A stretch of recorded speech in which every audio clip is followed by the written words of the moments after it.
दोस्तों नमस्कार, मैं हूं सी एन के शर्मा और आज के इस वीडियो में हम बात करेंगे उद्यम रजिस्ट्रेशन के बारे में। दोस्तों एमएसएमई की डेफिनेशन में हाल ही में एक बड़ा चेंज किया गया है। 26 जून 2020 को भारत सरकार ने नोटिफिकेशन जारी किया है जिसकी इफेक्टिव डेट 1 जुलाई 2020 है। अब उसमें क्या किया है, एमएसएमई की जो डेफिनेशन है उसको चेंज किया और उसका प्रोसीजर चेंज किया है। दोस्तों यहाँ पे जो एमएसएमई है उसके 3 क्राइटेरिया होते हैं, माइक्रो, स्मॉल और मीडियम, सूक्ष्म, लघु और मध्यम। तो जो माइक्रो एंटरप्राइजेज है उसकी जो नई डेफिनेशन है वो ये कहती है कि अगर किसी बिजनेस में प्लांट एंड मशीनरी में इन्वेस्टमेंट 1 करोड़ से नीचे है और जिसका टर्नओवर 5 करोड़ से नीचे है तो ऐसे उद्योग को माइक्रो या सूक्ष्म कहा गया है। दूसरा स्मॉल एंटरप्राइजेस, ऐसे उद्योग जिनमें प्लांट एंड मशीनरी में इन्वेस्टमेंट 10 करोड़ से नीचे है और जिनका टर्नओवर 50 करोड़ से नीचे है, ऐसे उद्योग को स्मॉल उद्योग कहा गया है। और तीसरा है मीडियम एंटरप्राइजेस, ऐसे उद्योग जहां का प्लांट एंड मशीनरी में इन्वेस्टमेंट 50 करोड़ से नीचे है और जहां टर्नओवर 250 का 250 करोड़ से नीचे है, ऐसे उद्योग को मीडियम या मध्यम उद्योग कहा गया है। जो सेकंड पॉइंट है वो ये कहता है कि अगर आपने एग्जिस्टिंग आपने रजिस्ट्रेशन करवा रखा है या आप नई रजिस्ट्रेशन करवाना चाहते हैं तो आप उद्यम रजिस्ट्रेशन.gov.in पे आप जाके करवा सकते हैं। कोई भी आपको डॉक्यूमेंट्स अपलोड नहीं करना, सब सेल्फ डिक्लेरेशन है। और रजिस्ट्रेशन करवाने के बाद में जो आपको जो सर्टिफिकेट निकलेगा उसका जो नाम रहेगा उद्यम रजिस्ट्रेशन सर्टिफिकेट रहेगा। अब हम बात करते हैं इसके तीसरे पॉइंट की। एक इंपॉर्टेंट पॉइंट है composite criteria of investment and turnover for classification.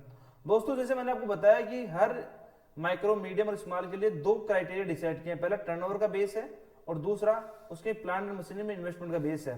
तो ये कह रहे हैं कि अगर कोई बिजनेस किसी कैटेगरी के अंदर फॉल कर रहा है और उनमें से किसी कैटेगरी के अंदर उसका टर्नओवर बढ़ जाता है या उसका इन्वेस्टमेंट बढ़ जाता है तो वो ऑटोमेटिकली अपर कैटेगरी के अंदर चला जाएगा।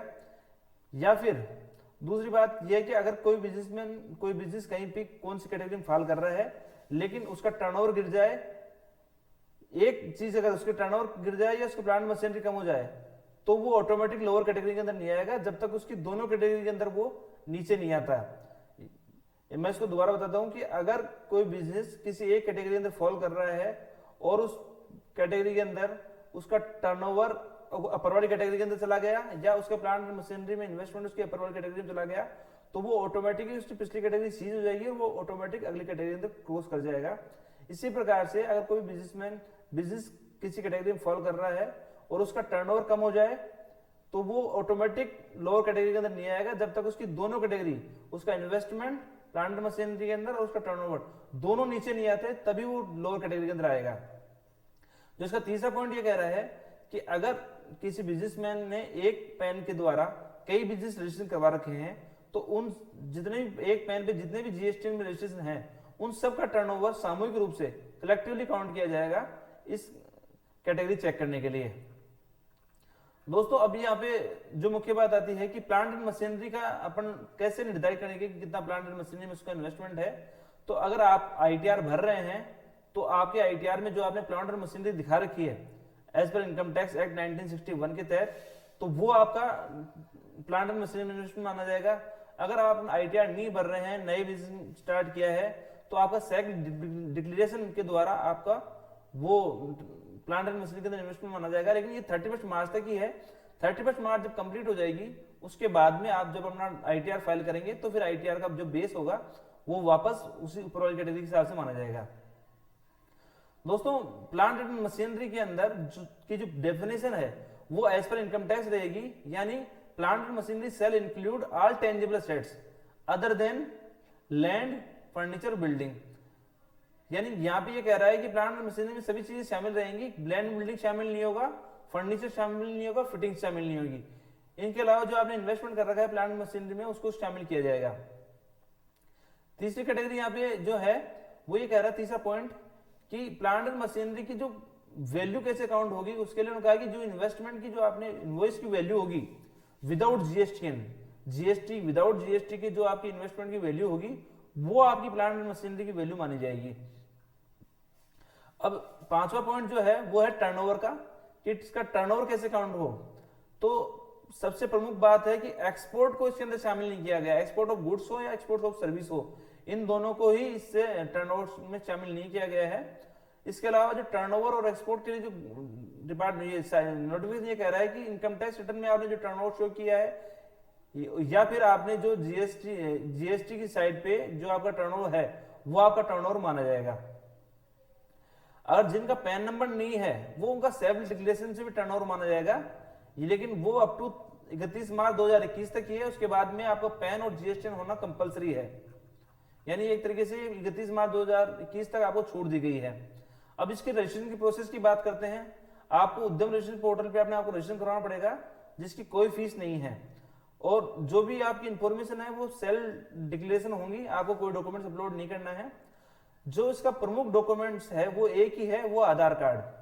अगर आप प्रोपराइटर हैं तो आपका खुद का आधार, अगर आप पार्टनरशिप फर्म हैं तो ऑथराइज सिग्नेटरी हैं उसका आधार, इन केस ऑफ इंडिविजुअल आपका कर्ता का आधार, और कंपनी के केस के अंदर जो मैनेजिंग अथॉरिटी है ऑथराइज सिग्नेटरी होगा उसका आधार। इसके बेस पे आप उद्यम रजिस्ट्रेशन करवा सकते हैं।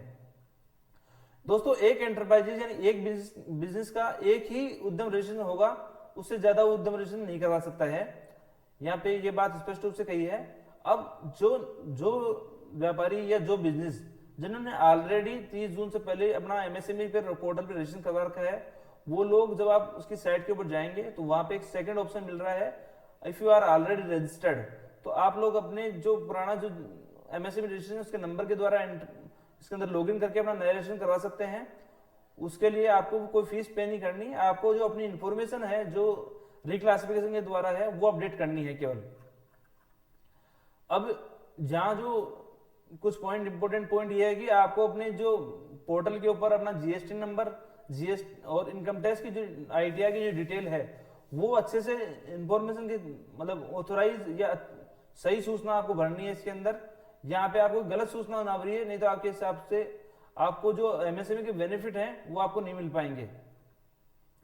अब यह कह रहा है कि यहाँ एक जो गवर्नेंस पोर्टल की बात हो रही है कि अगर आपको कोई दिक्कत आ रही है तो आप चैंपियन कंट्रोल रूम जो एमएसएमई का है वहां अपने आप एप्लीकेशन दे सकते हैं, या सभी डिस्ट्रिक्ट के अंदर जो डिस्ट्रिक्ट इंडस्ट्री सेंटर डीआईसी हैं वहां पे सिंगल विंडो फैसिलिटेशन चालू किया गया है, आप वहां पे जाके अपनी एप्लीकेशन दे सकते हैं। या फिर जिन लोगों के पास में उद्यम आधार कार्ड नहीं है वो भी वहां पे जाके अपना रजिस्ट्रेशन करवा सकते हैं, अपने जो आधार कार्ड की जो रजिस्ट्रेशन की स्लिप है उसके द्वारा, या वोटर आईडी या पासपोर्ट के द्वारा आप अपने आप को वहां पे रजिस्ट्रेशन करवा सकते हैं। दोस्तों इसके एमएसएमई के संदर्भ में अगर आपको और कोई इंफॉर्मेशन जाननी हो तो आप हमारी जो साइट है sakainovresearch.com वहां पे हमें लिख सकते हैं, या कमेंट बॉक्स के अंदर भी हम लोगों को अपना मैसेज छोड़ सकते हैं, हम आपके सभी क्वेरी का जवाब देंगे। और हमारा जो चैनल है उसको सब्सक्राइब कीजिए, आपको इस चैनल के ऊपर सभी प्रकार के जो इनकम टैक्स जीएसटी की अपडेट मिलेंगी, साथ ही गवर्नमेंट जॉब में जितनी भी गवर्नमेंट जॉब्स आ रही हैं उनका करंट अफेयर्स की इंफॉर्मेशन भी आपको यहाँ पे मिलेगी। थैंक यू वेरी मच, आप सभी का बहुत बहुत धन्यवाद।